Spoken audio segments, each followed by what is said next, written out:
We are now connected and live, so thank you all for coming. This is the monthly Community Advisory Board meeting, the CAB meeting, focused on the Clean and Renewable Energy Action Plan. Thank you for taking the afternoon to come with us and spend it. We've got a big agenda, and we'll go through it pretty quickly, so I will be quiet at this point and turn it over to Megan.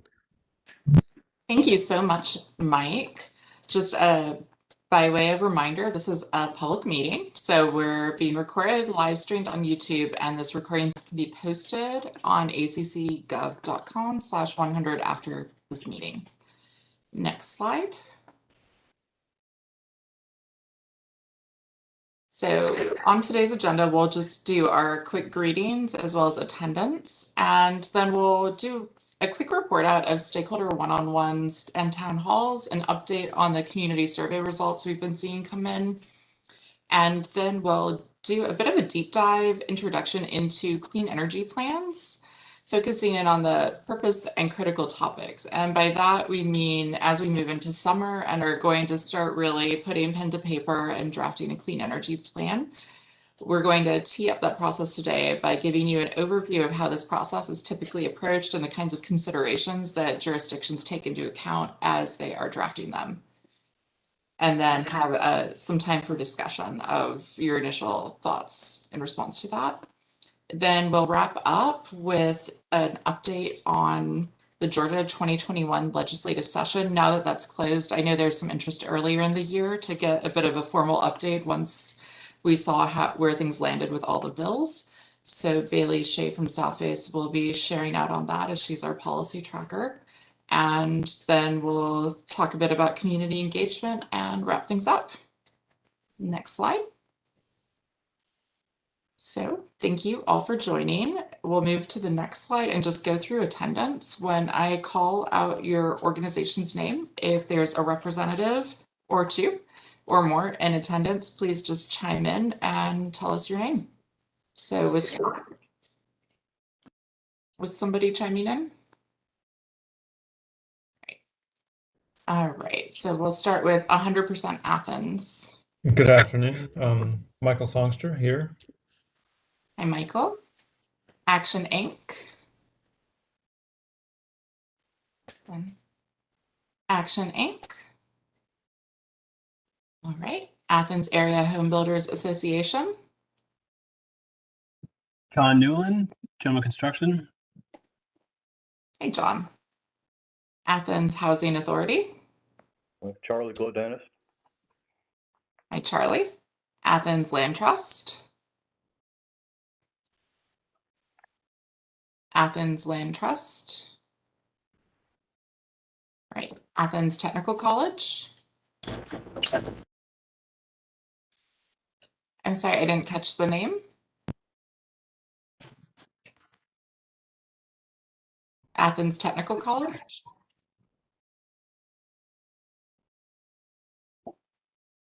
All right. Athens U.S. Green Building Council. That would be Tom Lawrence, and I guess but also indirectly, even though not part of it, the UGA, and then Habitat for Humanity. So, Hey, Tom. All right. East Athens Development Corporation. East Athens Development Corporation. Northeast Georgia Business Alliance. Shane Blackwell. Hi, Shane. Hello, Megan. W&A Engineering. Greetings all, Amy Kassem. Hey, Amy. All right, then in terms of ex officio ACC Gov staff, if you're on the line, can you please identify yourselves and your office? Andrew Saunders is on the phone at the moment. I don't know if he's on the line here, but he'll be joining us shortly. All right. Yeah, sorry about that. Little emergency. We got it covered. Athens will survive another day. Glad to hear it. Any other ACC Gov staff on today? Brad McCook, Utility Coordinator, Athens-Clarke County. Hey. Melinda Lord with Athens-Clarke County Housing Community Development Department. Hi, Brad and Melinda. Anyone else? Maggie Songster, also from the Office of Sustainability. Apologies, y'all. Sometimes I have my video on, but this time it seems I'm having some issues with Wi-Fi today, so you will only get to hear my voice. That's more than enough, Maggie. All right. Then from Greenlink Analytics. Hi, I'm Yovan G, Director of Urban Initiatives. Excited to be here with y'all. Right. And from South Face Institute, you've got myself, Megan O'Neill, Program Manager for Policy and Sustainability Services, and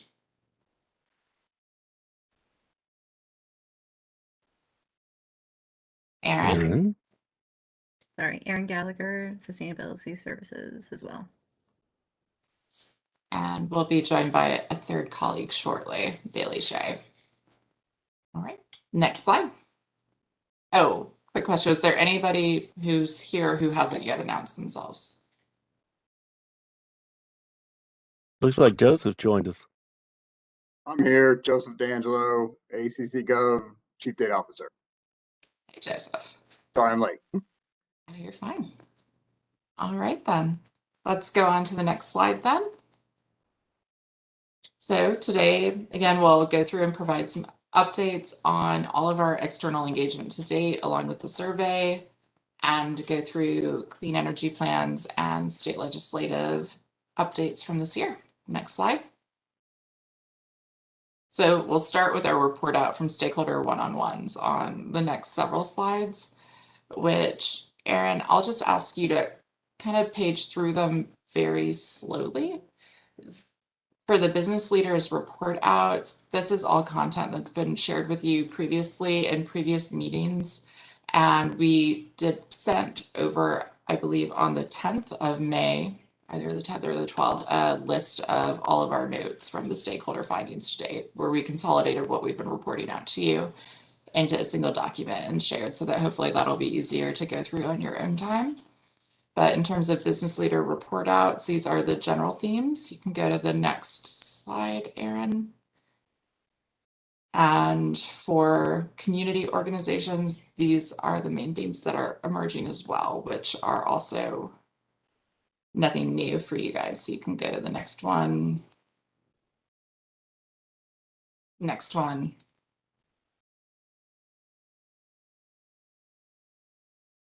Next one. Next one, basically all the way down to the next agenda slide if you just want to. And Megan, these slides are available in the CAB folder under agendas. Is that correct? Yes. So if you want to read more detail on them, you can, or go back and refresh your memory on what was been reported out. Then those are there for your reading pleasure. Yes. And absolutely, Mike. Thank you. All right. So then in terms of town halls, we do have some updates on those. You can go on to the next slide. Really 2 slides down, Erin. All right. So we have completed 5 of 5 town halls to date. When we last connected, we'd wrapped up 3 of them. Since then, we had a 4th town hall with 9 attendees and a 5th with 7 attendees. And by that, those numbers don't include the project staff. Next slide. In terms of what we've heard, this is what we heard in Town Hall 4. So there were some concerns around just existing policy barriers that are in place for electric vehicles in Georgia and the excise tax that exists right now, which one of the call participants identified as almost a penalty tax for driving electric vehicles. So a desire was expressed for collaboration with the state, as well as just as we look forward with the clean energy plan development effort and execution in the years to come, to identify these barriers that currently exist and take measures to address them. All right. There's also an interest in basically making more information available about how to begin to invest in clean energy upgrades. So things like, where do I even go to learn where to get an energy audit? How do I identify a qualified provider? Who are the providers out there? There's also interest in learning more about EMC level community solar programs. as well as some questions about the possibility for new hydroelectric power sources. So the answer to that, but if you don't know, is that there's just not a whole lot of additional options out there regionally. There was also a question about how Athens plans to encourage local renewable energy generation. There's interest in coordination between large companies and manufacturers interested in solar investments, and wondering what kind of role ACC Gov may be positioned to play in advancing that. Again, concern regarding legislation that might preempt local government from being able to pass regulations that are needed to advance these clean energy goals. Examples like what Bailey will go into later in today's meeting about natural gas ban that was passed. There was also a question about if ACC Gov is considering solar energy procurement agreements. The answer was yes. And there is also just continued questions and interest in job creation expressed across the different town halls, with particular questions and interest around who exactly is going to get these new jobs, what types of jobs will be created, and how long will these jobs stay in Athens? Are they 3-month-only jobs? Are they long-term jobs? So lots of questions about making sure that any sort of green jobs policy be well designed and have some longevity to it. So next slide.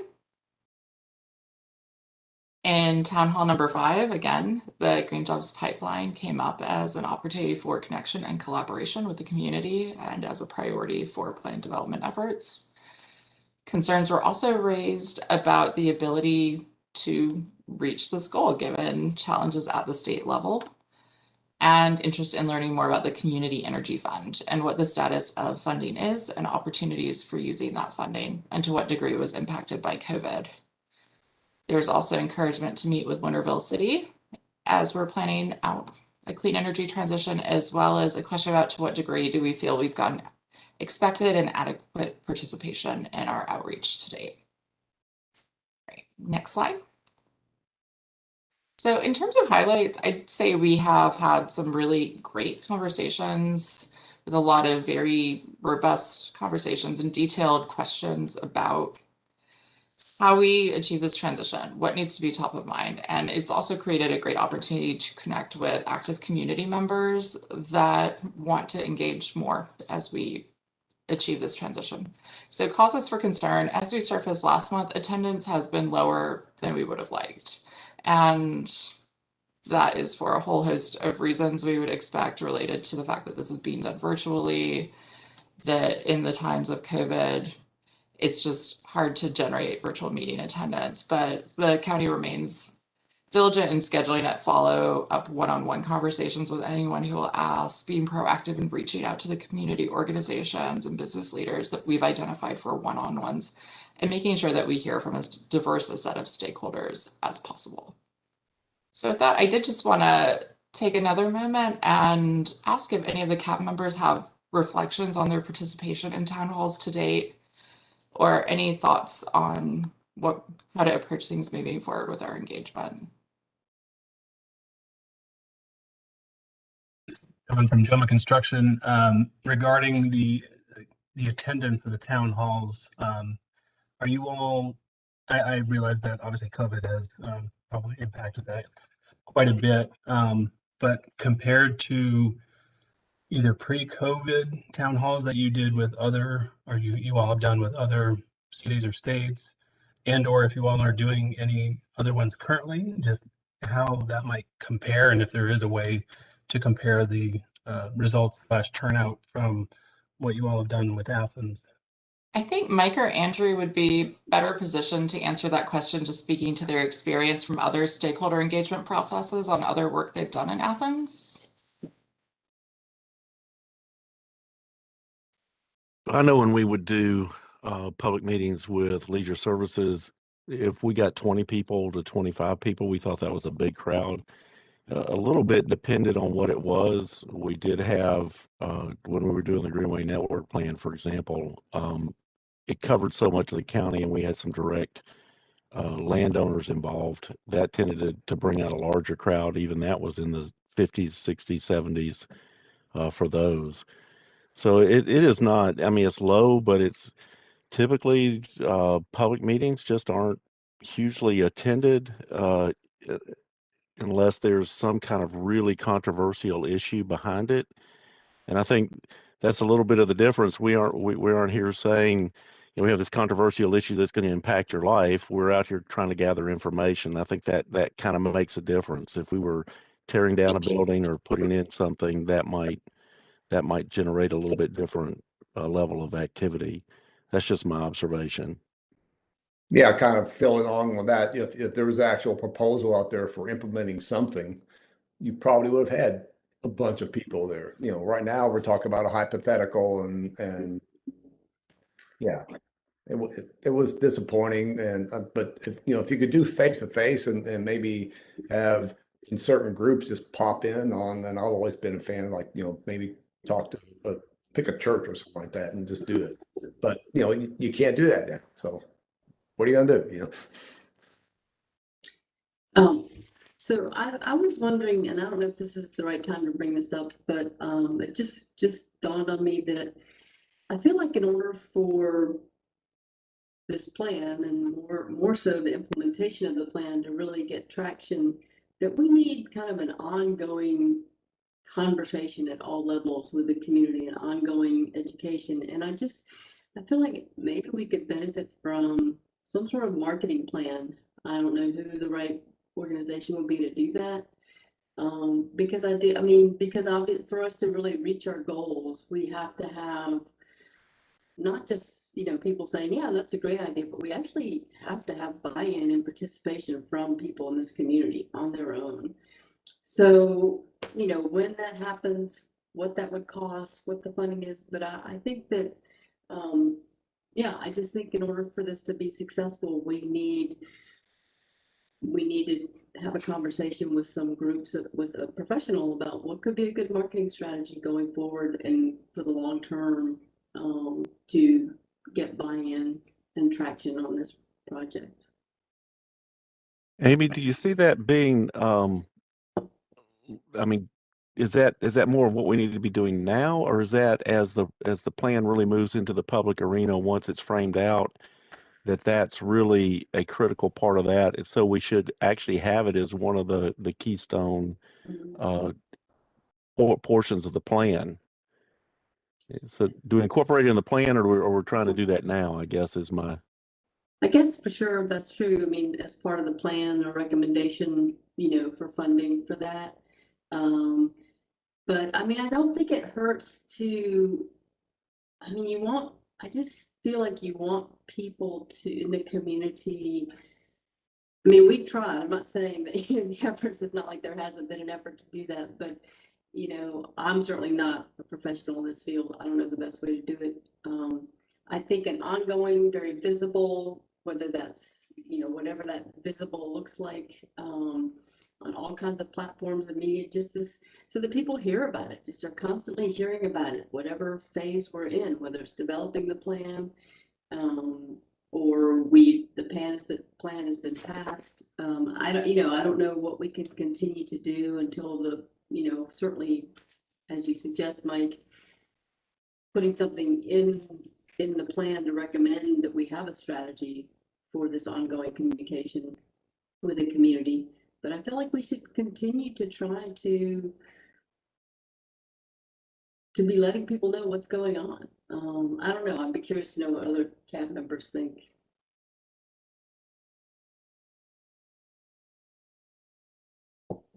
Is there, here's this, this is more kind of just communicating to everybody or the community what's going on.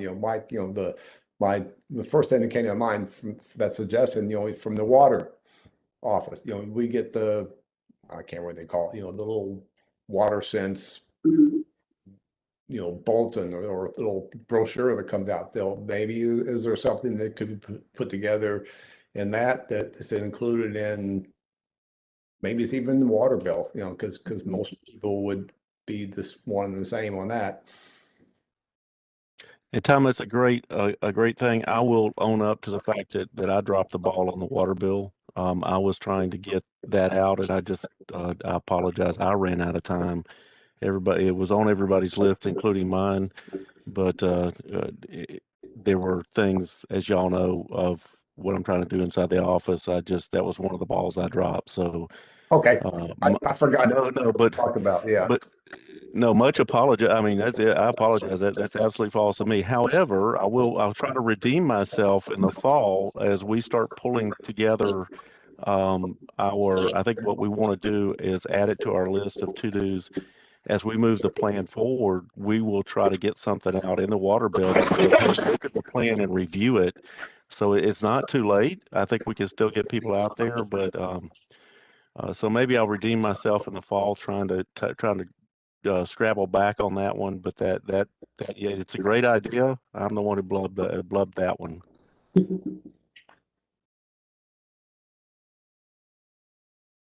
I would just offer the workshops and interviews that I was able to participate in. I'd say I did definitely hear that need for education, ranging from average community members to people that are, more involved in this space from an economic or implementation perspective. And that's not uncommon with some of the efforts I've been a part of. If you look at the last edition of the Greenway Plan, if you look at Athens in Motion, when you're looking at things that will fundamentally change the look and process of the community, like you might with transportation or energy or water, there is an ongoing need to educate the public about that, to get their buy-in, to make sure that you sell some of those successes. And so I don't have a vote, but I would certainly offer that should be something that is considered to be prioritized as part of the kind of the action strategy that comes out of this process. I want to do like 2 thumbs up on that. I think we really suffer from an overwhelming amount of vagueness, and I think that even people who are involved in this process, we're kind of looking out into a misty future, and for people who aren't involved in it, I don't know. I mean, I don't know what they would expect, because I mean, a lot of the commentary we got was, some of it is germane and some of it's not, and a lot of them are questions like how, that were listed there, like how is ACC going to promote the additional renewable energy in the community? Those are all still very, very large question marks at this point. And I think that's part of our problem is that's what we have, is we have a whole lot of question marks. And so at every opportunity, I think when we do have something that is a sort of a concrete illustration of a concept that we're discussing, we should latch onto that and use that. We should use as much very, very concrete, very, very discrete descriptions of things that we can, so the public can kind of latch onto it, because otherwise it's very high level and like I said, very vague. So and Andrew, I think Andrew's absolutely right. I think that the educational component and the and sort of the shepherding of different parts of the community has got to be an ongoing effort, while we're going through this. So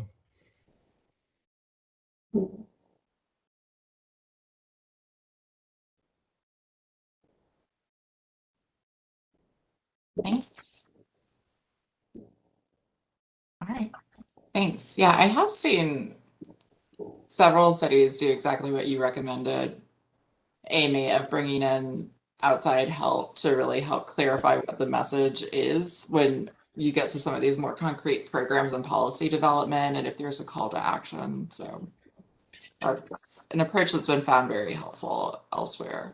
All right, so next slide. So we do have an update on the community survey, which we'll go through in the next few slides. In terms of, and that was my cue to go to the next slide. In terms of responses to date, we have 210 total responses. So that is, we still have some work to do in terms of getting up to a number high enough that we'd call it representative mass from which to be able to draw conclusions. So we're not going to necessarily share an extreme level of granularity here because it is a little soon to be drawing conclusions, and we don't want that to bias our efforts and our outreach. But in terms of a quick overview, the majority of respondents do reside in Athens-Clarke County. A slightly smaller percentage works in Athens-Clarke County, but we are seeing good local interest in terms of respondents. Next slide. In terms of demographic breakdown of responses, this is fairly in line with what you see in surveys, which is that women tend to respond more often than men. So we're about 50% female responses, 41% male, 1.5% non-binary third gender, and about 5.6% prefer not to answer. Next slide. In terms of demographic breakdown, this is where we go by age. I'll read some of these numbers just in case the text is a little small on your end, but we'll see kind of the bulk of respondents are between the ages of 30 plus, with 60 or older representing a third of all respondents are 60 years old or older, which is older people do tend to respond more often to surveys, but this is a pretty high number. And only less than 1% of respondents are under the age of 20, less than 12% under the age of 30. So this shows that there are some groups that we are not yet reaching to the extent that we would like to, and that it would be good to continue outreach across different age groups and different platforms. And all of you can play a role in doing that through sending out the survey link to your networks at accgov.com/100. Next slide. This is racial breakdown, racial and ethnicity. You'll see the overwhelming percentage of respondents are white. Next slide, which is to a degree that is not representative of Athens-Clarke County. So we need to also make sure that we're getting that survey out to communities of color. All right, now I'll hand the mic over to Yorongji from the GreenLink group, who's going to do an overview of clean energy plans. Yo. Thank you so much, Megan. Do you mind moving to the next slide? So there are clean energy plans all across the country. I'm super excited to introduce a couple of our favorite ones to you today. So out of GreenLink's favorites, we love the Clean Energy DC plan. We think it's very well researched. They have great data analytics and really concrete and solid commitments to move forward with in the DC plan. And of course, we love our Clean Energy Atlanta plan that we did with Southface for the city of Atlanta. GreenLink did a lot of the data analysis, equity mapping, and policy evaluation for it. And of course, Cleveland's Clean Edge was just released about a month ago, which GreenLink did with the city of Cleveland. So all of these are in the Cleveland box, I believe, and Megan can speak more to that, but you are able to download and take a look at these plans along with many others as examples of what we will be moving towards in the future. But just to give you a sample of what we really enjoy reading and writing from our end as GreenLink. So if we can move to the next slide, please. There are multiple purposes of clean energy plans and why cities and communities want to publish them. So I just wanted to walk you through several of the reasons why people have found actually developing clean energy plans have been incredibly useful for their communities. First and foremost, we've talked a lot about education today, but really educating residents and stakeholders and leadership about the goals of your community and what is the actual process to achieving that goal. Advocacy, making the case for why 100% clean energy goal is important for not just the environment, but also to the health, economics, and ecosystem of a community. And this plan can really be an advocacy tool with multiple stakeholders. So it can be an advocacy tool for residents, political leadership in municipalities, states, as well as the federal government, and it can also help influence utilities and other stakeholders there as well. Clean energy plans can actually be tailored based off of a particular audience and goal that you have in mind. So we've had cities that have highly technical documents because they wanted it to be incredibly technical and heavy hitting and really help move the city, state, and federal government all at once, as well as their utilities. Or we had documents that were more community oriented and education oriented. And those are all decisions that we can make here as a group collectively as we move forward in the writing of the plan.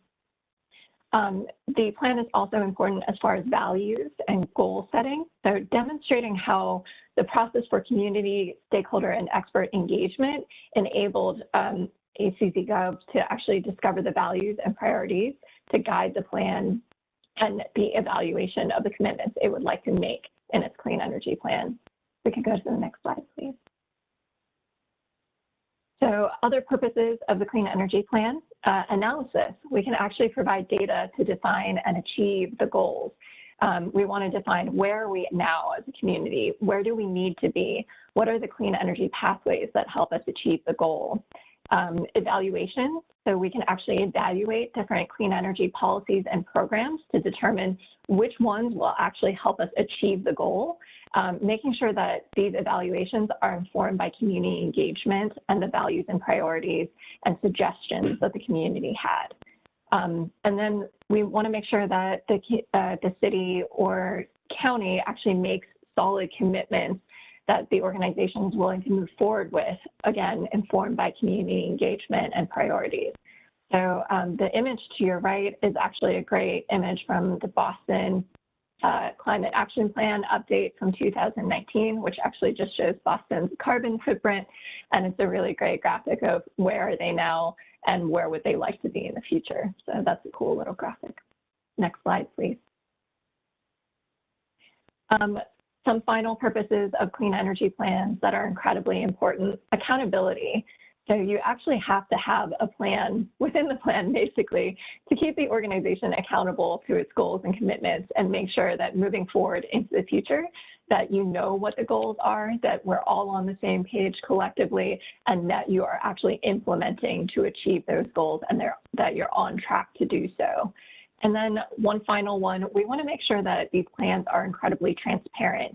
We want to detail how the plan was created, who it was funded by, who participated, how the community was engaged, and how their feedback was integrated and meaningfully used.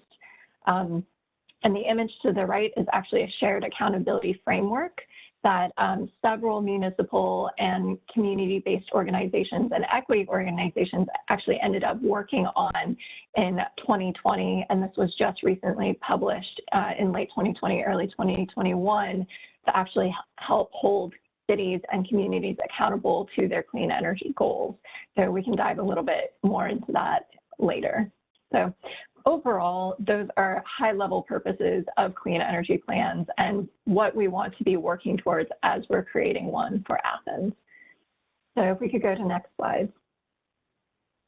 There are multiple critical clean topics that we want to include in clean energy planning.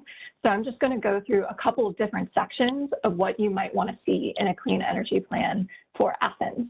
So of course, we want a really strong introduction. We want to define our clean energy targets. We want to define how clean energy is considered in your community. This can be controversial in different communities. Some communities want to include nuclear, some don't, for example. So we want to have really set clear definitions for what Athens would like to see in this clean energy plan, and we help define in our modeling. So other things that you want to define in this direct introduction: why did you pass the 100% clean energy plan, and make the case for why this is meaningful to you in your community, and explaining what is the role of equity in the plan and how do you plan to incorporate it throughout the document. So the image to the right is actually an image from the Washington, D.C. plan on defining targets. If we could go to the next slide, please. Another critical section of a clean energy plan is actually the energy landscape. So what is the current baseline information about the city's energy landscape, city or county? So for example, where are you now? Climate target baselines, energy burden, other baselines that we should just be aware of. This is also a great section where you can brag about the work that's already been done. For example, municipal initiatives, community-driven efforts, anything that has already gotten you to meaningful steps in clean energy. And the example to the right is the Denver 80/50 Climate Goals Stakeholder Report, where they show how they're building on strong foundations on clean energy.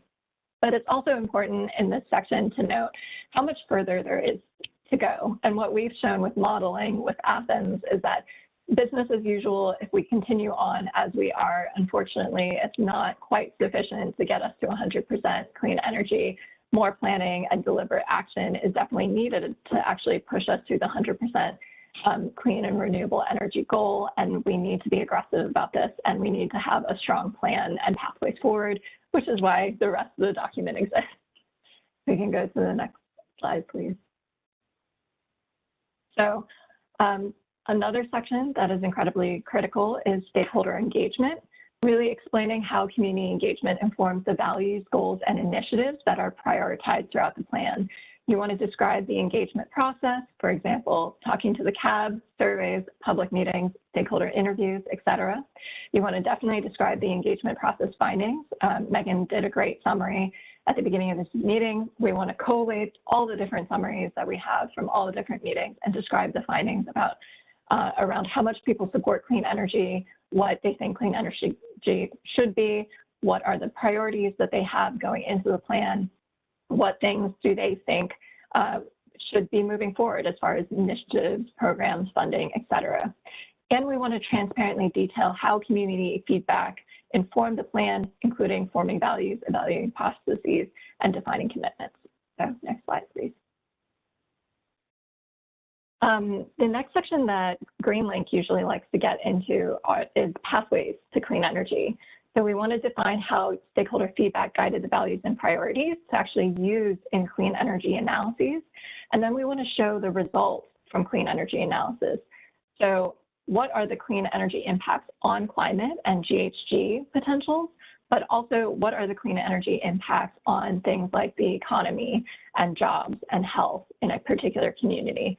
So the example I provided here is Clean Energy Atlanta 2018, which actually shows different clean energy pathways for the city of Atlanta and what are their impacts for the city of Atlanta if we decide to do maximal case clean energy, we max out energy efficiency and we max out solar. What are the benefits to city of Atlanta in those cases? How many jobs do we create?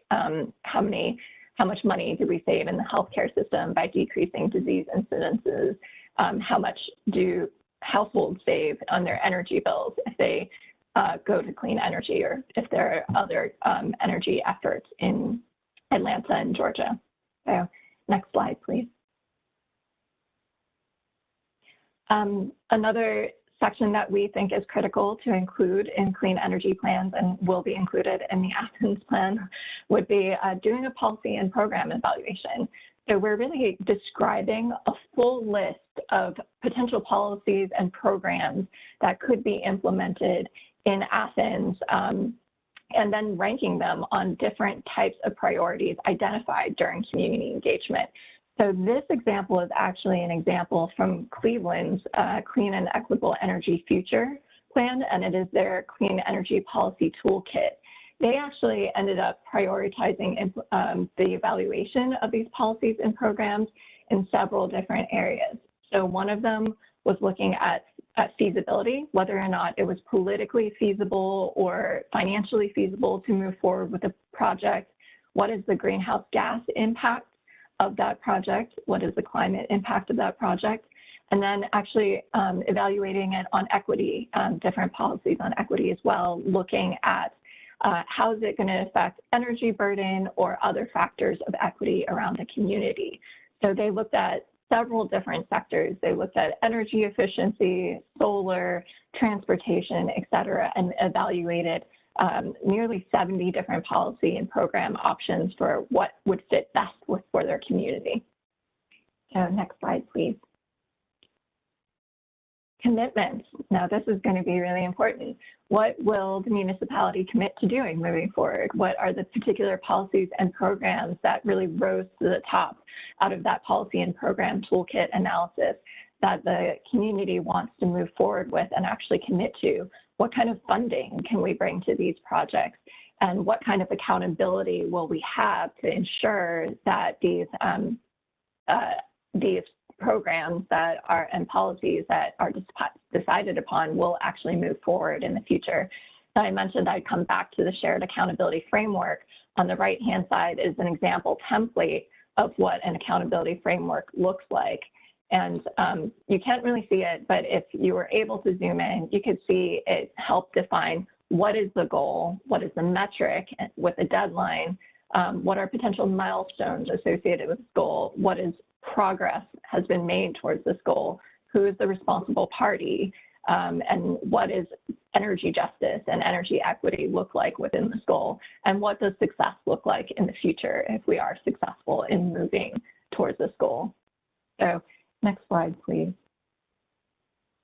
There are a lot of additional information that always goes into clean energy plans, and that includes summaries of community engagement. So usually in the beginning, there's a short summary section, but if you want to get really detailed into what the actual recommendations of community were and how they were utilized and be very transparent about it, you can do a detailed section on that. A glossary of terms, which Minneapolis actually did a great job with their little list of acronyms. I think it was great. References, acknowledgements, etc. The next slide, please. So what I kind of covered in those first couple slides is what we really think is critical to include in a clean energy plan, and what we as a team between Southface and GreenLink will be writing into the plan. I wanted to add, though, different communities have different additional topics that they like to add into clean energy plans or climate action plans, which are things that we could certainly explore or think about for the Athens plan. For example, the city of Cleveland was very adamant that they wanted to have an economic development and workforce development component. So GreenLink was actually able to tease out which sectors of the economy where there would be green job growth. So construction, management, et cetera. Where would the highest levels of growth be for the Cleveland community, so that folks who are more focused on workforce development in the Cleveland community could actually take those numbers and take this plan and start developing workforce trajectories to prepare communities to take those jobs in the future and really maximize that job potential. Other places where communities have focused are utility burden, taking a deep dive into energy burdens. What does that mean for their community? What does equity mean for their community? How do you use policies to actually address utility burden? Making internal city or county commitments and really detailing what that change will look like for their city and their municipality. And City of Atlanta actually did a really great section on this in Clean Energy Atlanta. Some cities really want to tackle the role of utilities and the role of states as decision makers and really highlight what roles do utilities and states have to play in addition to what role the municipality have to play. Other plans have really highlighted the role of community members. The Austin Community Climate Plan on the right had a really great section on how do I fit in, and really figuring out how do businesses fit in, different community members, et cetera. So it was a really beautiful section in that plan. And other plans have gone really in depth in specific policy or program descriptions that they would like to implement as well.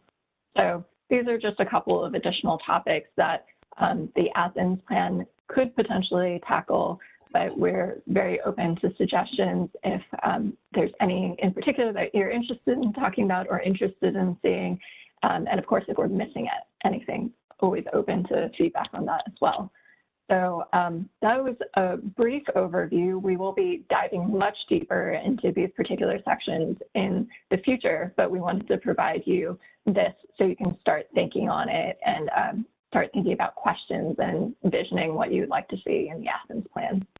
So if you could go to the next slide, I think we just have a couple of minutes for any thoughts or questions that you might have.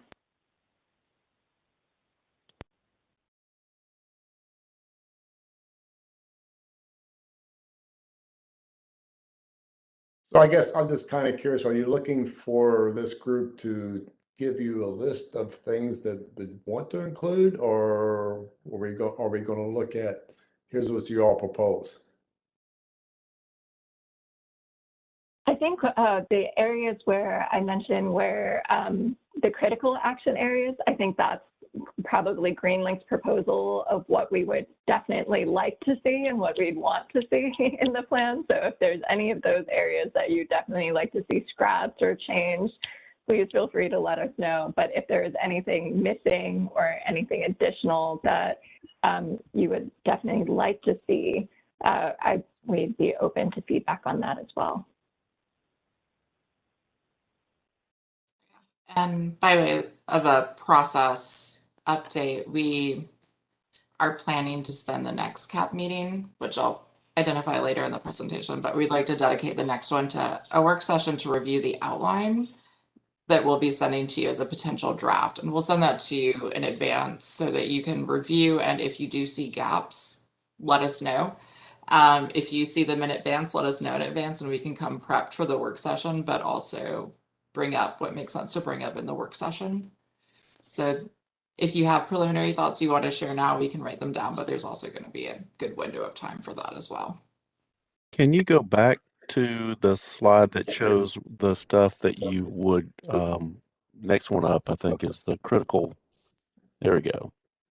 Let's go to the very first one of those, if you don't mind.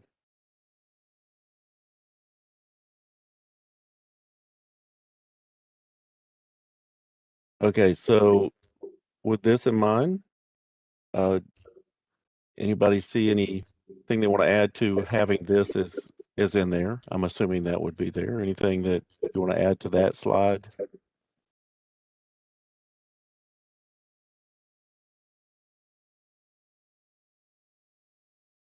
Nothing strikes anybody. Okay, go to the next one. Well, actually, I have something. If we can go back to that slide. Yeah, no problem. Wasn't trying to push anybody. No, that's okay. So, I mean, we have these definitions in there: define the clean energy targets, define clean energy for your community, and then when you get down to the role of equity, I think a lot of times the language around equity can be rather generic, and so maybe there's some definition of what that means as well. You know, maybe being more specific, defining the sort of the intersection of energy use and equity in the community. Yes, thank you. That's an excellent point. And yes, we will definitely be proposing a definition of equity to include, as well as defining specific equity metrics that we would like to show. So one of the things that we usually talk about when we talk about the role of equity is what is energy burden and what does that look like for a community, and what does equity look like in the planning process, et cetera. So we can be more specific about that. Thank you for that feedback. And these are in the CAB folder as well. So if you feel like it's going too fast, we will come back. We will stay with it until folks feel comfortable, or we can, you can always provide feedback at a later point too. I think what we're trying to do is just get the elements of the outline and the key points in there for right now. Yeah, you said that's going to be a topic next month. So I think they're just looking for feedback right now to tweak it. You want to go to the next slide? All right.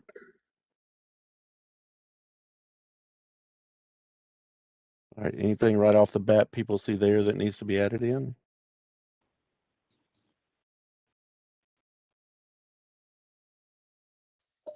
I don't know if this goes in here or in one of the optional ones, but I think specific to Athens, we have the renewable energy project with $15.8 million sitting out there, and it seems as though there ought to be some sort of discussion in the plan about effective uses of that money, that is an internal ACC project.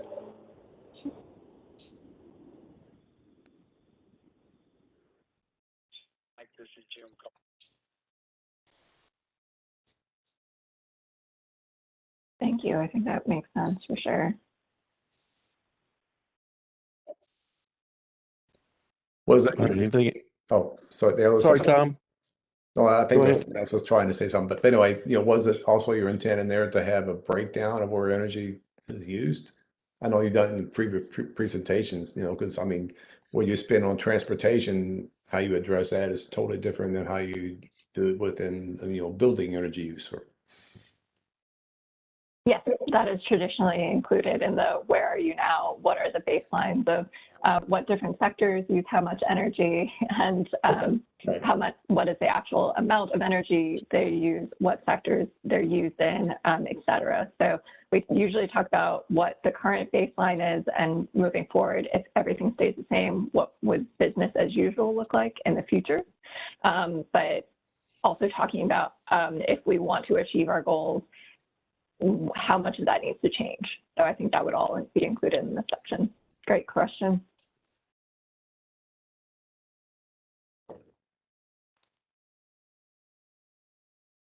Everybody ready to move to the next slide?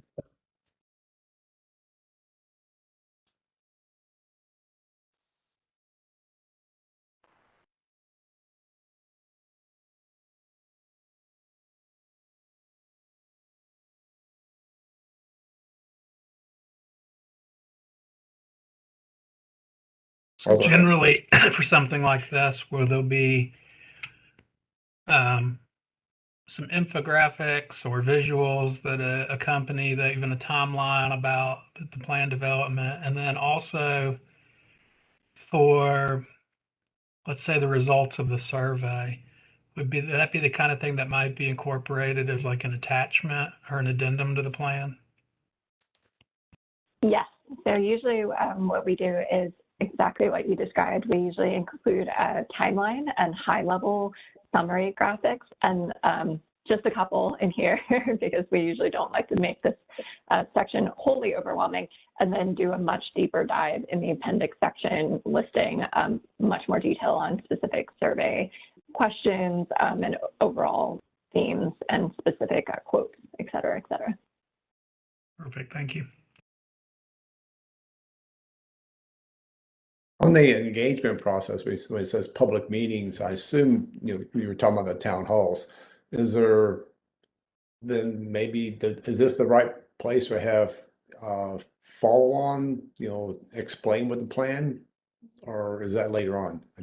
I can't remember. That makes sense? I'm sorry, I didn't quite understand the question. If you don't mind repeating for me. In the engagement process on the second, it says public meetings, and this is talking about I assume, how the plan was developed. So we're talking about the town hall meetings. I guess that's what that is. Is this also to talk about for the future engagement? How is this going to be advertised and communicated, or is that some later on down in this list of critical topics? I think it could honestly be either. So being forward-looking about how the county plans to continue engaging the community can either be covered in this section, or it can be covered in the commitment section in the future, or both, honestly. So it doesn't hurt to drive that point home, because it is very critical to continue engaging the community. So it's definitely open to either. Would that be a good place also to put, would it be a good place for when we talk about media and continued conversations with the public that Amy was referring to early on? I guess it could fit in there as well. Is that, since that I got the impression that was going to be a section kind of to itself too. I think it certainly could be.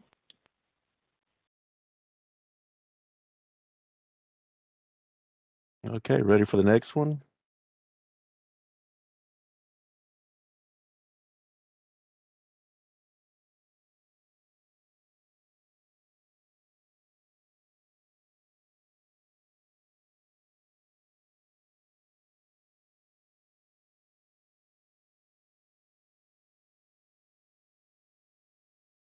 Any thoughts?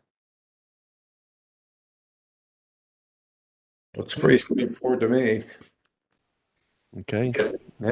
I'm not sure if it's this slide or the next slide where there was a discussion about the different priorities and sort of rating things based on their feasibility and their greenhouse gas. Is that this one or is that the next slide? It's the next slide. Okay, I will wait then. Good segue. We'll go to that slide.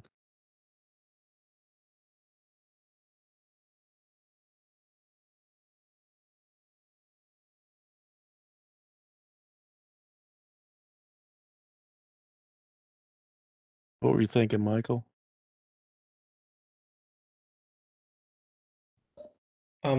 So I'm thinking back to things that have been said in CAB meetings previously about particularly difficult challenges that Athens faces in bringing everybody along in the plan, and I worry about a scoring system that we obviously we have some goals in terms of time frame and what we're trying to accomplish, but scoring it that way, I think, leads people to believe that snatching the lowest hanging fruit is the best course of action, which inevitably just leaves the most difficult problems unsolved in perpetuity. So I'm not sure how to address that or how we would score it differently. But I do think that is a consideration. One thing I'm picking up on, Michael, is they have at least that one on the right. It also has a priority component to it. So I could see a situation where something would be a very high priority, but still difficult to accomplish. Would that kind of thing address what you're talking about, or maybe there's another way, Yo, to address it? I think that's a really good point. I think there's a couple of ways that could potentially be addressed. One of the ways that the Clean Energy Atlanta plan did it was they had some short-term goals and long-term goals that they evaluated on. So they actually did split it up into different time segments and evaluated all the goals within time segments as well. So making sure that we are hitting that low-hanging fruit component as well as being forward-thinking and thinking long-term. So that is one thing that we could incorporate is evaluation of time periods. But also, I do just want to say when City of Cleveland was doing the ratings and rankings, there were certainly things that were tougher from a feasibility perspective, but still very high on equity and impact scores. They decided that they wanted to commit to those things that were high on impact and equity scores, even if they were a little bit tougher on the feasibility section. So I think it becomes a choice of what the county and community wants to commit to and what level of difficulty are you willing to face in order to do that. So, but that was taken into consideration as a part of their deliberations for what they wanted to move forward with in the City of Cleveland. Michael, can you elaborate a little bit? If we find an approach that is weighted appropriately and accounts for relevant criteria, I'm with you that a 6 and a 7 are more or less the same. You know, it's subjective in that manner. But I don't think I would argue too much that like a 3 and a 9 are equivalents. And so, can you give some examples maybe of experiences you've had where the outcomes from an exercise like this have not been productive for you? I'm not sure that I can, Andrew. I guess I, I like I said, I'm worried about you know, things that have been brought up in CAB meetings that we have identified as challenges in Athens, and there being you know, a very short time frame to accomplish a very large goal. And my concern is that when it goes on to implementation, that you know, people who may not have been as enmeshed in the discussions will, you know, lean towards those things that are easiest to do. I actually can't read the numbers on the sheet, so I can't. I mean, I see I see the chart, and I can identify broad things, but I can't see how things are scored, and I can't read what those policy and program options are. I see the headings, so I don't see any specifics necessarily there. I would offer 3 ways that this might be tweaked to offset that. And I hear you on low hanging fruit, but I also could buy you a beer and we could talk for hours about how with energy it's a bit different because it's a technology product and it's an ecosystem environment. And so, you know, one very simple explanation is if you're working on green jobs, you may actually address energy equity issues and with affordability just by increasing incomes for some of the individuals who suffer under those problems right now. Whereas if you focus exclusively on weatherization, you haven't hit that balance. But again, that's more of like a hypothetical. The 3 things that might could be considered is this. One is sometimes when I've encountered individuals who are you know, wary, what's the difference between a 6 and a 7? Simply putting words instead of numbers to it, like you know, high, medium, low, imminent, you know, urgent, whatever, creates a little bit of ambiguity around it, but still gets to the same exercise of where is this high value and where is it maybe not its strong suit. The second thing that the CAB might consider is, you know, you all have been invited to the table because you are active in this space or you are engaged with individuals that either choose to benefit or lose from this exercise and this endeavor in our community. And so maybe there could be a waiting for just CAB, you know, kind of those wild card of a few extra points or so on. And then the last is kind of getting to what Yo was saying, some grouping at the end where you don't put them just exactly in numerical order, but you have those high importance short term, high importance intermediate term, high importance long term actions followed by moderate importance and so on. I think if the board would consider that, it could help you still articulate the importance of certain endeavors and where they have influence in the community without locking you into everybody's focused on, is it a 7 or an 8? So I think that the grouping by the term of the project, short term, long term, I think that should be absolutely included. Like, I don't know how you'd put it together otherwise, especially if we're talking about a plan that goes over, you know, 15 or 20 years. I think it would be very useful to know what's going to take 2 years and what's going to take 12. And so, I think that that's actually something that ought to be included. I like the idea of adding some sort of narrative to the scoring. And I'm not sure that you replace the numbers with you know, words that are that are essentially numbers, but maybe there's a description in addition to the numbers as to why they were scored that way or what that would mean relative to other things. That may be helpful for understanding. What goes into the feasibility? What are the factors for determining the numbers for feasibility? Yeah, this actually often depends on the city or county that's doing it. But for example, for Cleveland, two main factors went into feasibility. What is the political feasibility of getting it passed, either at the city, state, or utility level, because there are some things that are definitely illegal to do in Cleveland that are not illegal to do in Georgia, like having code.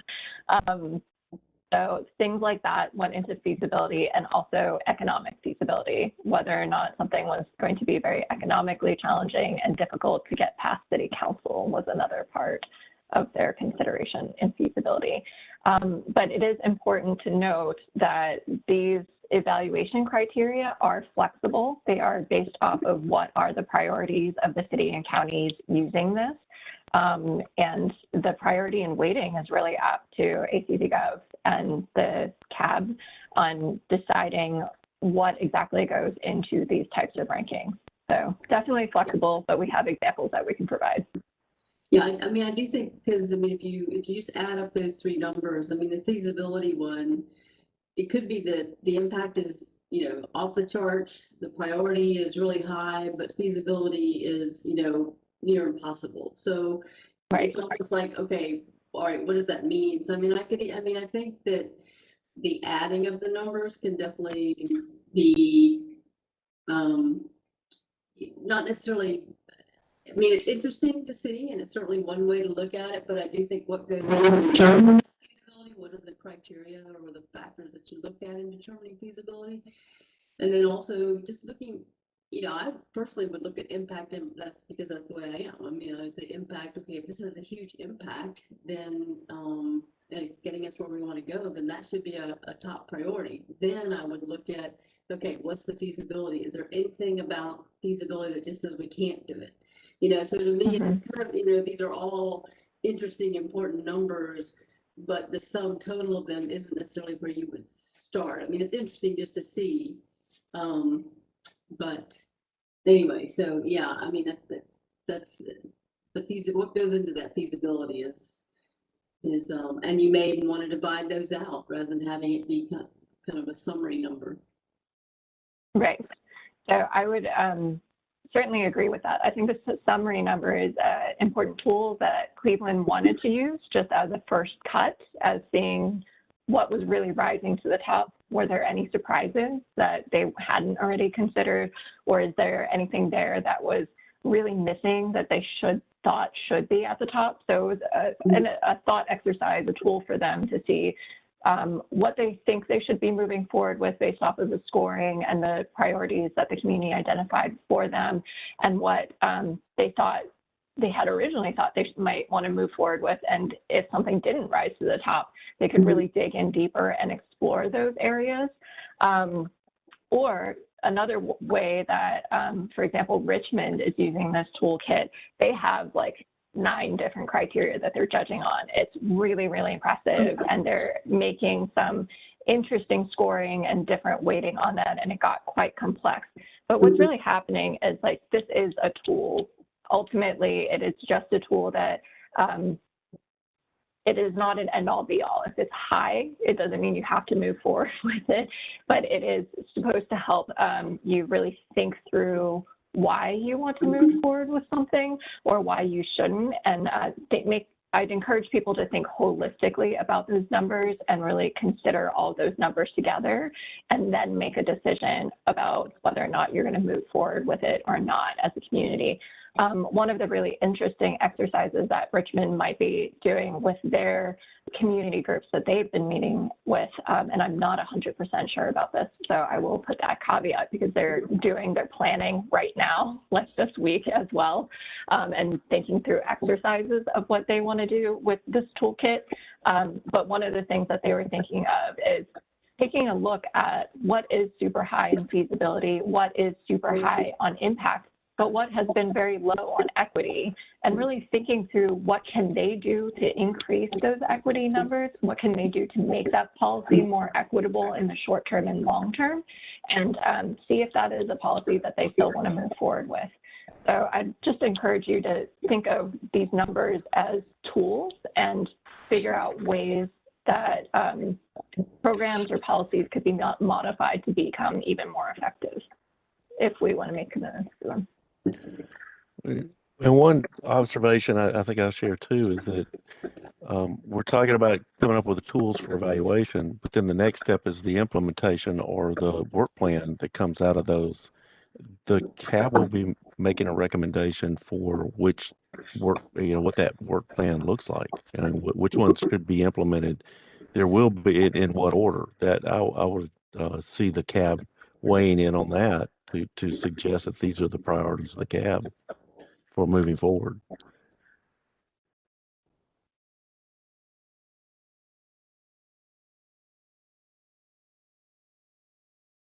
Okay, next.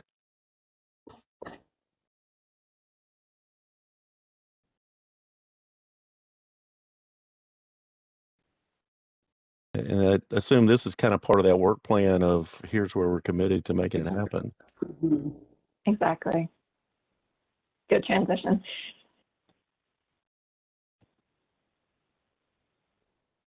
So any comments on this one? This is still kind of to come and be developed. All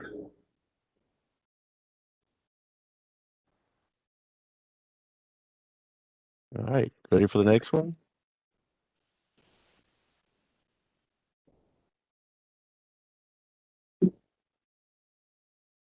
Seems pretty straightforward.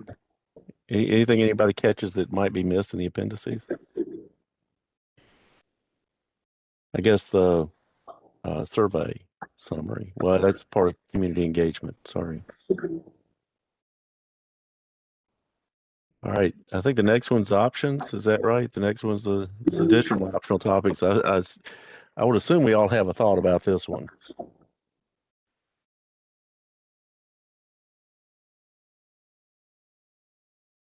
I guess I definitely want to take advantage of some of the examples that have been put in the in our folder to look at some of these things and see, what they actually ended up looking like.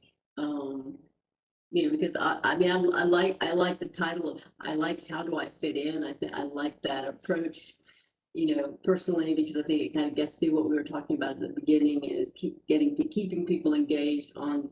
And I think, for someone, if they can turn to this plan and be like, okay, well, I'm a, whatever, I'm a small business owner, I'm a restaurant owner, I'm a renter, whatever it is, and they can go to some part of the plan and see like, well, here's some things you can do, or how to, I think that's really cool. But I do want to look at some of the examples that y'all have, take advantage of those examples that you put in our folder, to kind of see what this really looks like. Okay, Yo, I'm going to ask the hard question here. On this page, because my first thought is just throw it all in there. Is there a budget impact to that attitude? I'm sure there is, but I'm also sure that we can work through it. Okay.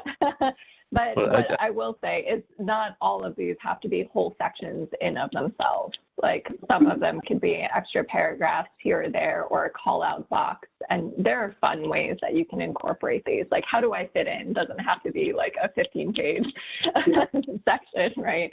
But it could be a really fun call out of how do commercial businesses get involved or how do families get involved sort of thing. So we'll figure it out. So I think from my standpoint, if people are okay with this, would it make sense for us to say, yes, we like all of those, unless somebody feels like one doesn't fit or two of them don't fit, something like that. And then I guess the next step is for us to talk about, can we afford it? And we go from there. Well, I guess, we are at the next meeting, y'all, we're going to do a little deeper dive on the outline for the plan, right? So, I do think, that also gives all of us time to kind of look through some of these sample plans and maybe have a little more informed opinions about the sections and, yeah. Would this be helpful if we were to assume that those could possibly be in there, and then we can work over the next month with South Face and Greenlink to establish at what point do we tip that funding requirement needle, and what that funding requirement would look like, so that we can evaluate that, and then I could tell you whether the budget can afford it. So, you know, at the super duper level, it's like how badly do we want something in that level of detail? So does that make sense? I think we can certainly be happy to help work with you on it. Like, yeah. Okay, I don't want to seem like I'm the penny pincher, but I guess I have to be. I agree. I think that all of those would be useful. One thing, and I'm not sure where this fits in, and I don't know how other communities have handled it, but you have broken out like the internal city commitments, the role of the utilities, and the role of the community members. But this whole project is a little bit squishy because it's like this ACC Gov project, but the entire community is supposed to be involved. And so I wonder if there is something that talks about that interface, you know, the sort of soft relationships, you know, where there isn't real authority to do things, those sort of cooperative thing. I mean, I don't even know what that is or what that means, but Michael, maybe other communities have, you know, they already have a template for what those programs might be, or what you know, those sort of shared roles would be. well, that kind of makes me think of, when you say that, is I could envision something that says, here's what Athens-Clarke County is doing, here's what we can do to facilitate, or what the community, you know, how to engage in the community and those partnerships and things like that, and kind of seeing that. Is that kind of what you're talking about, is how we can define what we need to do, and then how we can facilitate what the rest of the community can do as well?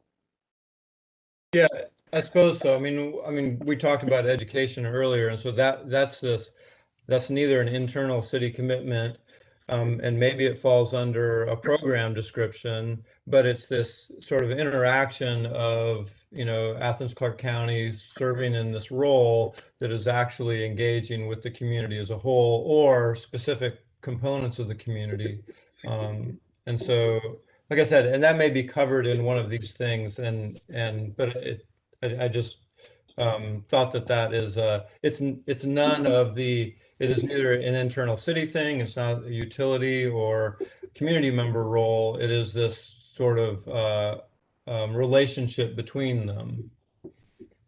I like it. Well, and thinking, so I'm also wondering, and maybe this doesn't come in here, but I know that there's potentially a staff person being looked at for Athens-Clarke County dedicated to this. I think we talked, or there has been discussion that the CAB in some form might continue. There are advocacy groups out there. I don't know if 100% Athens is staying, but I know there's some other kind of initiatives that are shooting off from that. So it seems like looking at all those entities and having, you know, maybe that kind of gets somewhat to Michael's point too, is, you know, how does that all look? What are the roles of those groups? How can they work together? How can the county facilitate effectiveness and that sort of thing? So. Okay. There's one thing before we leave the plan that I just was wondering, in terms of mayor and commission and their knowledge about what's going on, are there any kind of intermediate work sessions or opportunities planned to present things to them? I mean, I just feel like sometimes, you know, you present it all to them all at once and they haven't been brought along really, or maybe they are being brought along. I'm curious about what's going on in terms of their knowledge of what we're doing. Well, they certainly are aware of what we're what we've Yeah. been doing from that standpoint. Now, how the process for how we present to the commission, uh, there may be some discussion. Typically, the route that we would be taking is for the CAB to make a recommendation to move forward with the plan. So we get a chance to vet it. We will be asking that the CAB kind of hold that close to the vest in the sense of what it's really rough on commissioners if we're in the middle of working on through all the discussion items and issues, and suddenly somebody goes to the commission and says, what are you thinking about this? Why are you, we don't like this, or we do like this, or you need to include it, or you don't, and they haven't seen it. So it's just kind of trying to balance between making sure that we get the plan where we want it to be and where we think it should be, and then kind of unveiling it for a look. Then as part of the next step from there, once the work session has been done and the presentation is there, that's when a lot of that active engagement occurs between commissioners and the staff, and we also would want to have public feedback at that point. And let me caveat by that saying we do anticipate releasing all of the findings. In other words, what did we hear from the community as kind of an interim step of saying, here's what we heard, sharing that back to everybody who participated, and making sure we heard everything that people wanted to say. I think that step would be something that would also get included in the agenda. I mean, in the addendum of the plan. So it's kind of like CAB recommendation. We move forward to work session. We get public input and engage.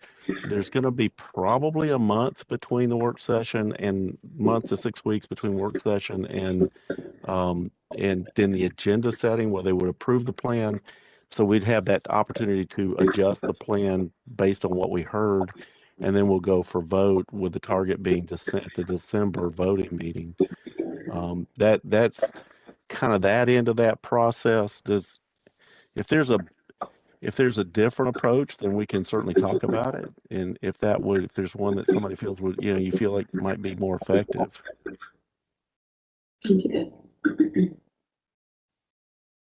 So there's not going to be a work session where there is a draft plan that's proposed to them and then it comes back and gets reworked as part of the process? And is that not part of the timeline here?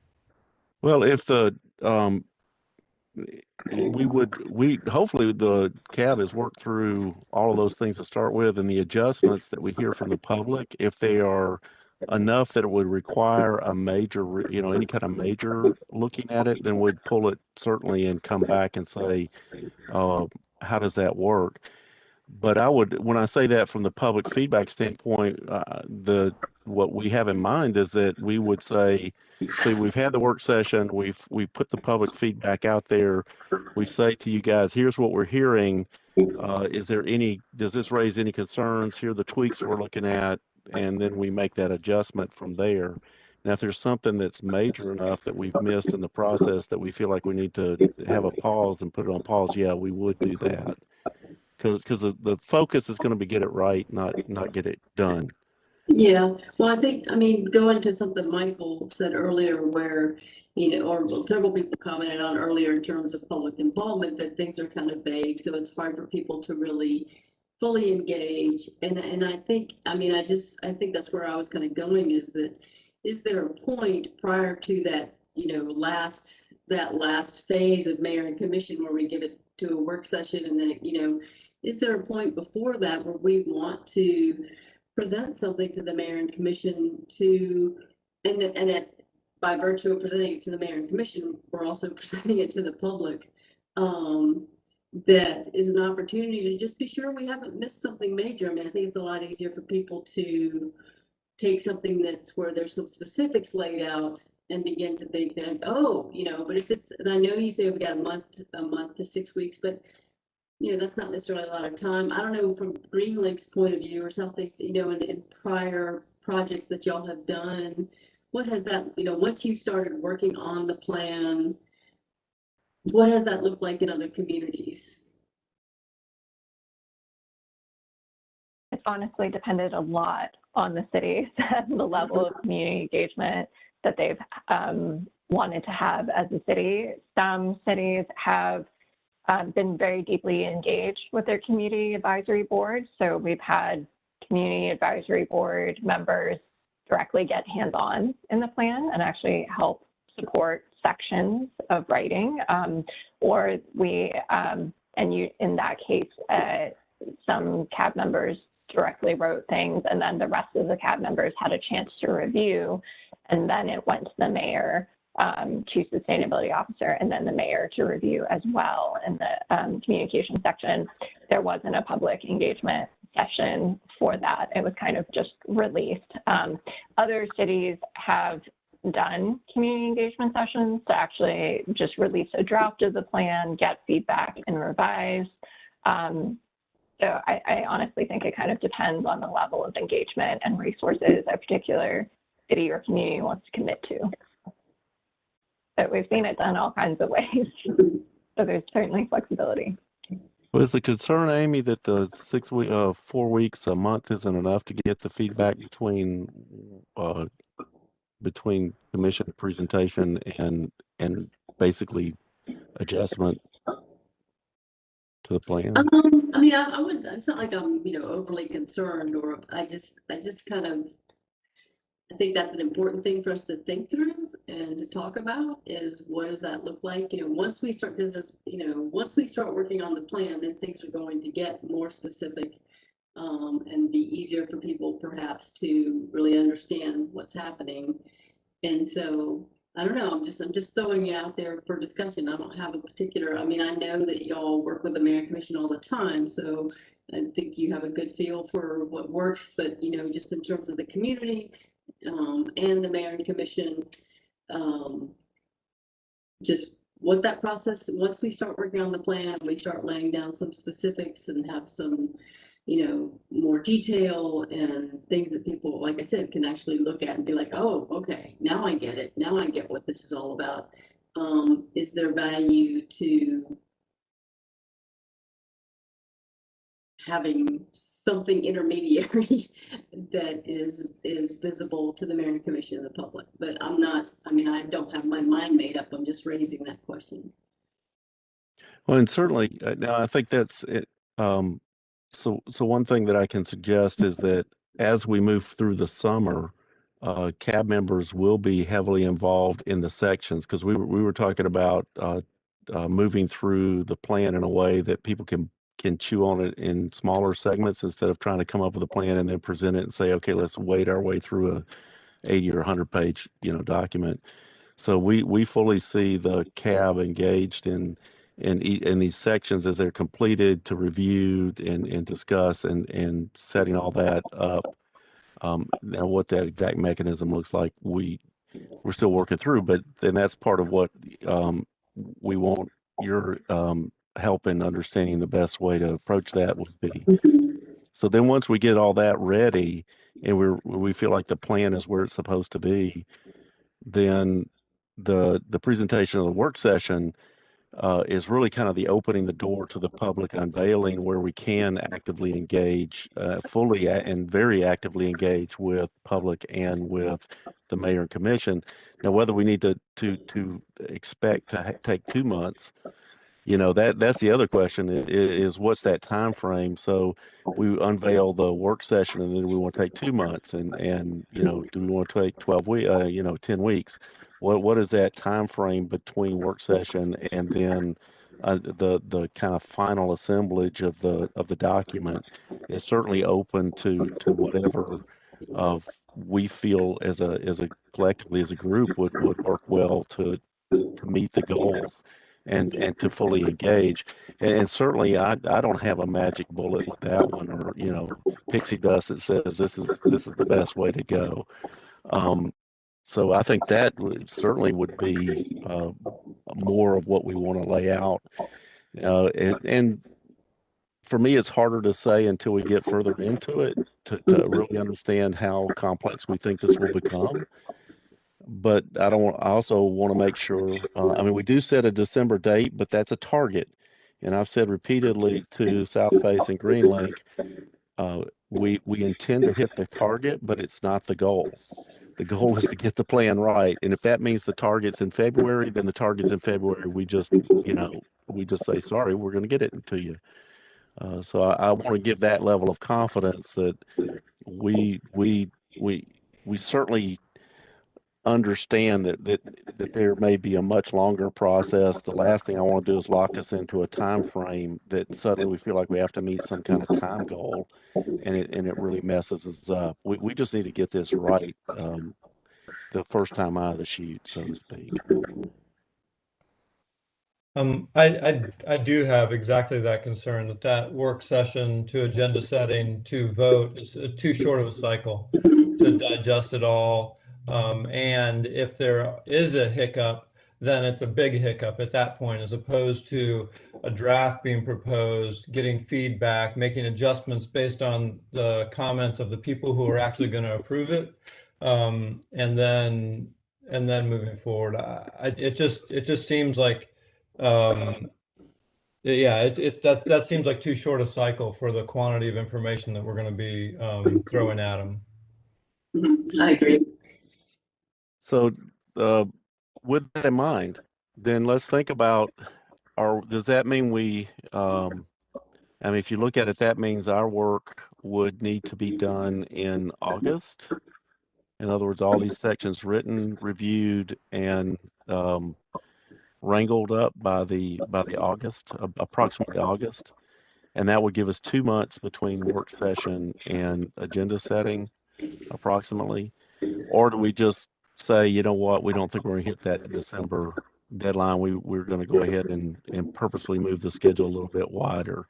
We don't have to make that decision today. We don't actually have to make that next month. We can make that in the middle of July and say, well, you know what, we're going to need to take more time. I want us to feel comfortable doing that, but I think that is something we need to just keep in our minds while we move forward. Yeah, I don't feel like I have a good enough understanding between now and the work session, what is a legitimate amount of time that we want to take. So I don't necessarily want to rush that either, but I do think what you were saying, Mike, that, Ken and Michael, that, to extend the period from when that draft is first presented to the mayor and commission and therefore also becomes public, to have more time for input, feedback from the mayor and commission, but also from the community on that draft plan. I think we need more time. Okay. Is there another way to make it public besides the work session?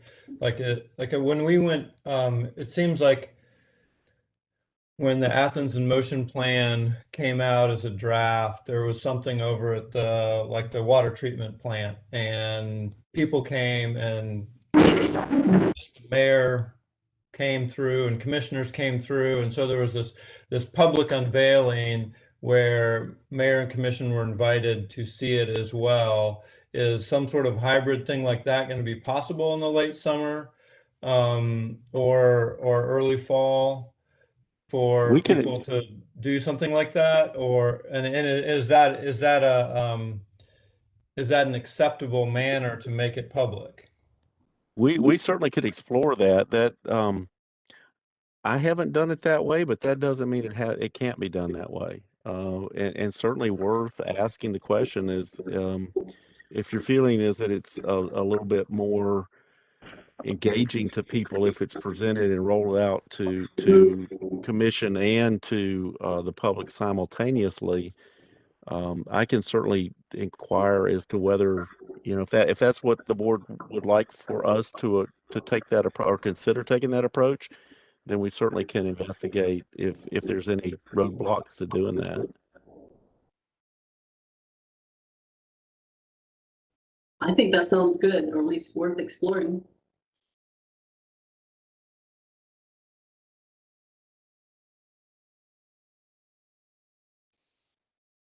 Okay, John was saying he was having a hard time hearing you, Amy. John, did you get all your questions answered? I did, thank you. And I don't know what Amy did, but it got better, so thanks. Okay. I did nothing. All right, we're ready to go to the next slide.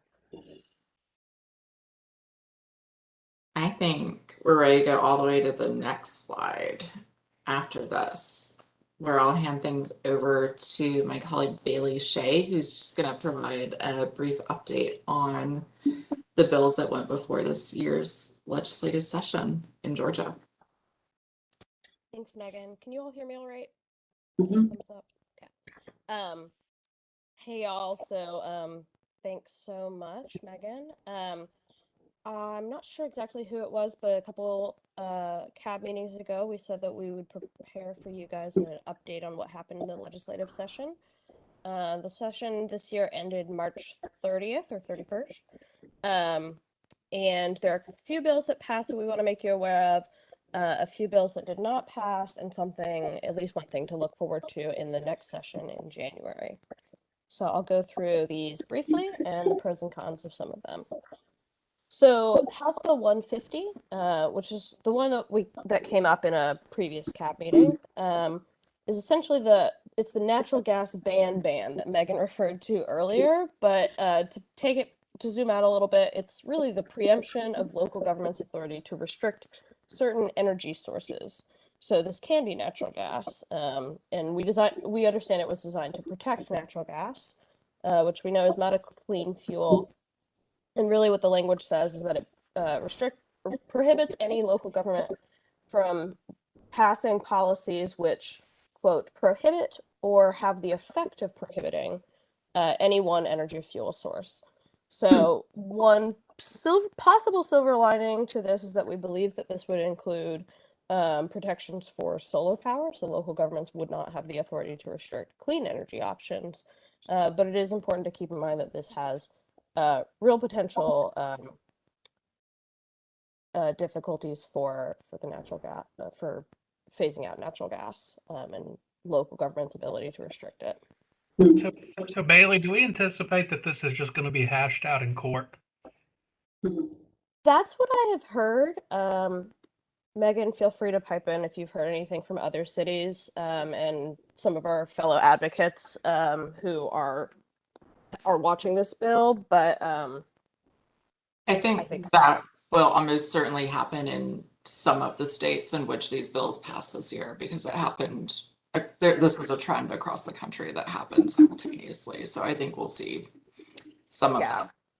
That's another good point, is that these similar bills passed in many other states in the country, specifically red states with red state legislatures. And so even if it's not being hashed out in Georgia cases, we'll probably see it pop up in other justice systems. Go ahead. Andrew, have you heard of a particular basis for it being challenged? Well, I need to go back and read the final bill as it was approved, but in its early and intermediate forms, I could argue that almost any action could be perceived as restricting energy sources. You know, even I don't know if they ever rectified the idea of pipelines in the community and new infrastructure development, and what role governments can play in designating where that does and does not go. I mean, along the same lines, does a TIBE have the ability to regulate offshore wind within the limits of their beaches? Like there's a whole lot to unpack with the way it was originally written. So I hope it ends up in a court for a long time, just because wherever you stand on energy, it was just poorly written policy when I saw it. Yeah, I think that we posed a hypothetical to Judd Drake when it was going through, and it seemed to have a lot of interference potentially with really basic building code stuff.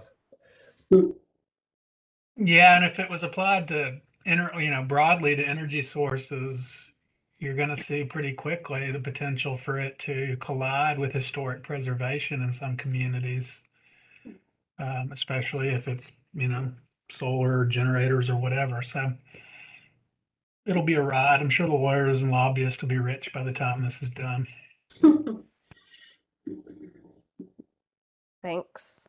Thanks, y'all. So I'll move on. There's plenty of time for questions still. We'll come back and discuss. So House Bill 355 is the Georgia, and these are all bills that have passed. So is the Georgia Carbon Sequestration Registry. So the Georgia Carbon Sequestration Registry did and does exist, but it's underutilized.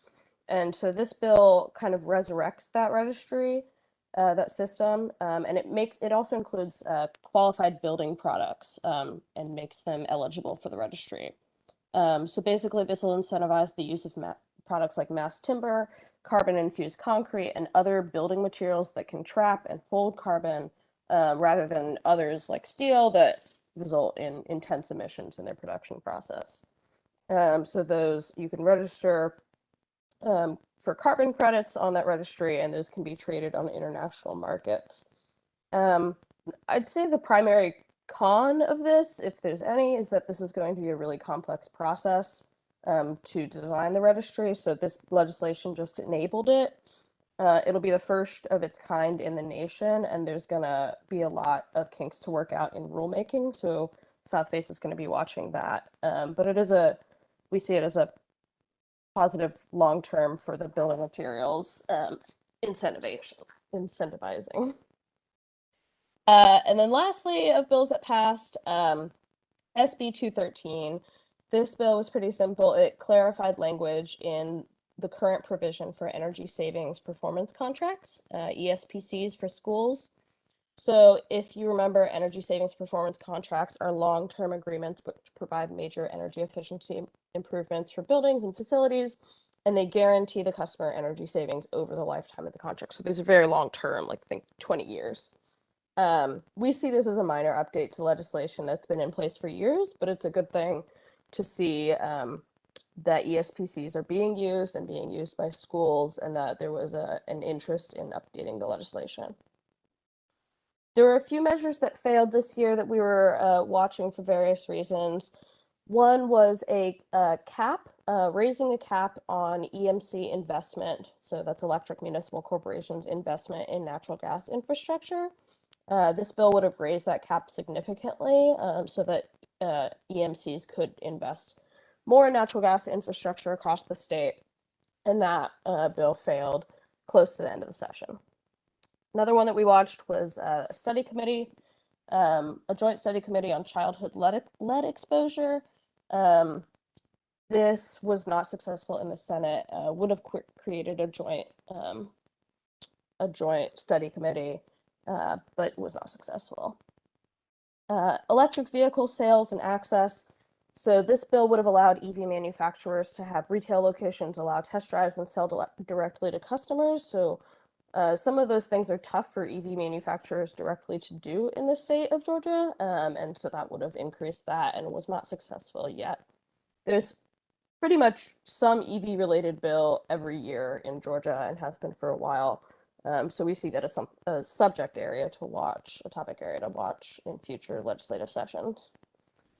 And then lastly, another bill that has come up in multiple years and has not been successful, an indoor air quality assessment requirement. So this bill would have required every public building to conduct an indoor air quality assessment according to an EPA standard before the year 2023. That bill did not get a hearing, and so that's something that we're interested in, but was not successful this year. And then the last thing I'll touch on is a bill to watch out for next session.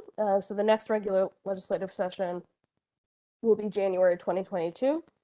That's Senate Bill 299. I apologize. I meant to check if this bill has a catchy name yet. I'm not sure that it does, but I'm sure that it'll come up in the future and definitely before next session. So right now, I'm just going to call it solar access legislation. This bill was introduced at the end of the 2021 session, so just after kind of the crossover deadline at the end of the session. So it will be brought back up in 2022. Was not successful in the last session, but it was kind of, they were aware of that timeline-wise. If this bill is passed, it'll be the most significant solar legislation in the state since 2015. Broadly, it expands solar access in Georgia.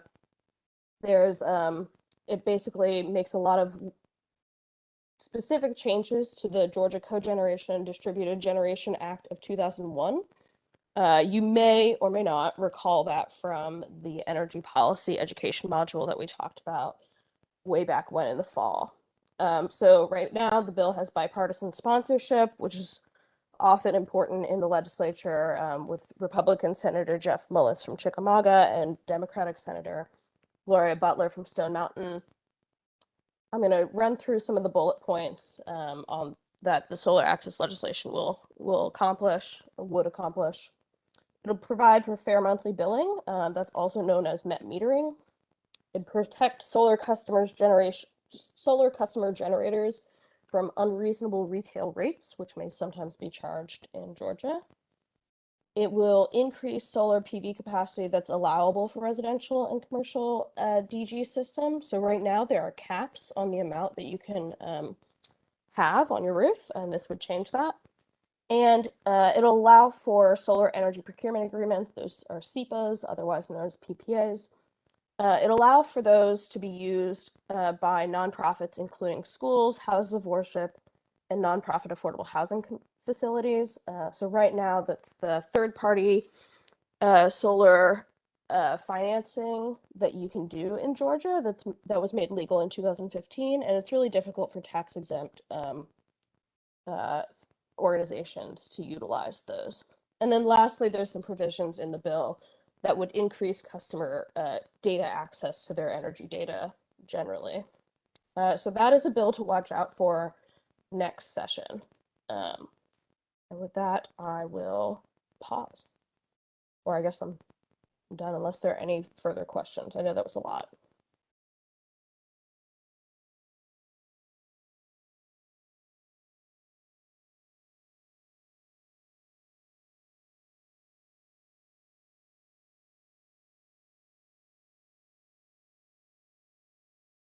Good info. Thanks, Mike. All right, Megan, I guess I'll turn it over to you. All right, thanks, Bailey. So then we can go on to the next slide, and we'll just hand things over to Maggie Songster for a few moments to go through an update on the community engagement strategies that we've been using to date. And in this context, when I say community engagement, I mean the forums we're using to try to contact residents for participation in meetings, survey responses, etc. So with that, let's go to the next slide and hand things over to Maggie. Hey everyone, thank you so much for participating in this meeting today. So to start us off, what we have done for the survey so far is that we've printed out physical flyers. We've determined that actually creating the physical copy and like posting them up around town in different locations might help us get more participants in the survey because they're lower than we would like them to be at this point of time.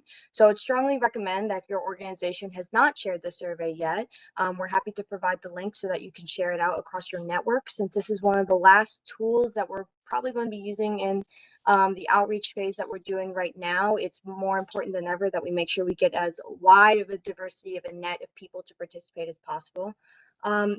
So far, we've had volunteers with 100% Athens post flyers up to 25 locations around town. If there's anyone in this group who would also like to help in this effort, if they happen to have any free time in which they would like to engage with us in this way, then please reach out and email me. I can print out more flyers and we can get them around town. We're also translating some of them in Spanish to make sure that we can talk to the Hispanic community as well and make sure that they can see the information.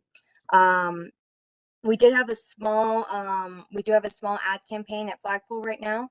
So from the town halls, they've also posted information about the survey as well. So we're hoping to see some input from there, but we'll probably do a refresher on our radio outreach in Flagpole as well. WUGA aired some of our content during the town hall. So we'll probably see if we can get in touch with them again and see if they can re-air more of the material. We've definitely been using social media a lot. That seems to be the easiest and best way to get a diverse crowd of people as we move forward.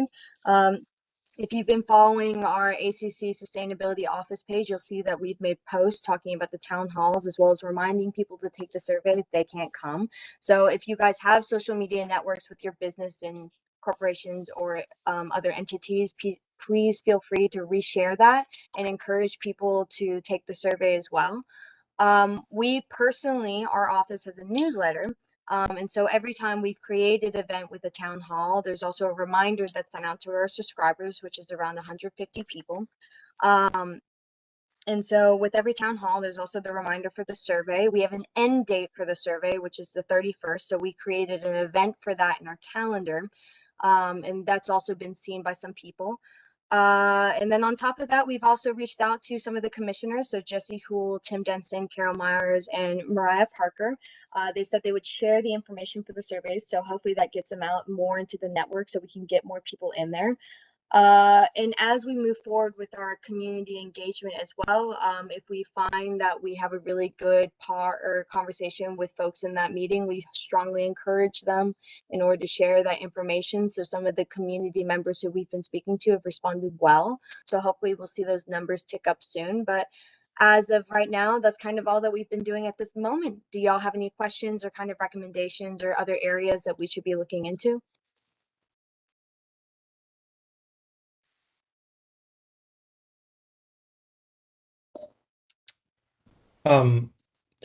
Have the other commissioners chosen not to share it, or has it been just they haven't responded, or? We have yet to reach out to other commissioners yet. So these were initially commissioners who we have already kind of established a relationship with, but we're going to go ahead and send out to the other commissioners as well. Mike is actually preparing an email to send out to all department members. So that's staffers within ACC level departments, and that will reach all the commissioners as well, so that we can let them know that we have this survey ready and if they could share it among their networks. Have you all worked with the neighborhood leaders? You may have said that before, but I don't remember hearing that. We had a meeting with the Family Connection, and so we had a long conversation. It was during one of their monthly meetings, I believe. So all the members of the neighborhood leaders were there. They responded very well, and there's some key members within that group too who have reached out to us and said they would like to continue conversations. So we're gearing up to have a one-on-one with them so that we can continue talking and see how they can help us spread the information or what kind of insights they might have. Yeah, they've been having these community block parties recently. I know there's one coming up, I believe, on the 28th. I don't have my calendar in front of me. I'm talking from Dome, but I believe it's on the 28th is the next one. So they've been going into different neighborhoods throughout the for each neighborhood leader. So that might be a good reach out to Terrence Thomas, Tim Johnson to find out that schedule. I don't have an actual schedule. I just get an email from someone each time. But a table could be set up and in interaction with the community at large. That's a great idea. Thank you so much, Tawana. I think we can definitely utilize that. We had some conversations about setting up tabling, but that would be a perfect event in which we could do that at. Thank you.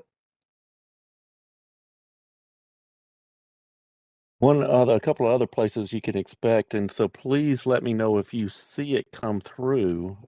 We have reached out to the Federation of Neighborhoods to see if we can get something to all the neighborhoods there.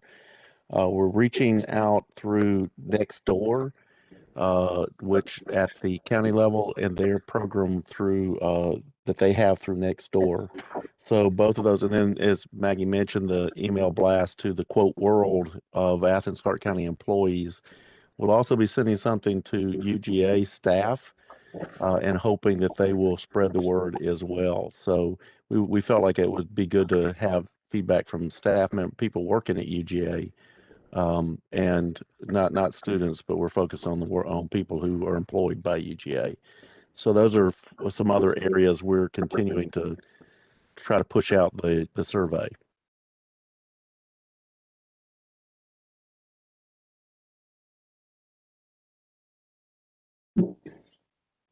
So anything y'all can do to keep pushing this out? We've got a couple of more weeks before it comes off, and if we could hit a few more, yeah, I'd love to see 800, but I'd settle for 4. Send it to your parents, send it to your kids, send it to your kids' friends. We'll take all the responses we can get. Thank you. Right. Thanks, everyone. Then we'll go on to the next slide, which is wrapping things up. So in terms of our key takeaways from today, we walked through our community engagement efforts to date, survey updates. Big update is let's get some more responses. So thanks in advance for your help with that. And laid out a bit of a pathway for clean energy planning processes. So our objectives for next June's meeting is to dedicate that time to a work session that will focus on reviewing the outline that we'll send to y'all prior to the meeting, with a proposed draft of items for the clean energy plan. And that's meant purely to be a document for you guys to react to. We'll send it well in advance. And we're looking forward to a robust discussion. If you have any initial thoughts or responses as you're looking over the draft, go ahead, send them our way via email, give us a call, let us know, especially if it's something that would be useful for us to pull additional information prior to the meeting. But otherwise, just bring yourselves, bring your brains, and be ready to dig in and talking through Athens' clean energy future. So we'll go to the next slide. And remind you that if you have any follow-up questions, Mike Wharton and Maggie Songster are your official points of contact. And you have our team's information as well if you need to contact us. So thank you all very much. And I'll hand it over to Mike for final thoughts. Well, we really appreciate y'all spending yet another afternoon with us. It's been great feedback. We're getting to that exciting and also the really hard phase, which is when we take ideas and start ironing them out and making them real. So we really appreciate everything that everybody has been doing, your time, and it's been great. And I want to say it's 3:59 and we finished on time. So wow, thank you all. Thanks. Thank you. Thanks, Mike. Thanks, everyone. Thank you. Thank you.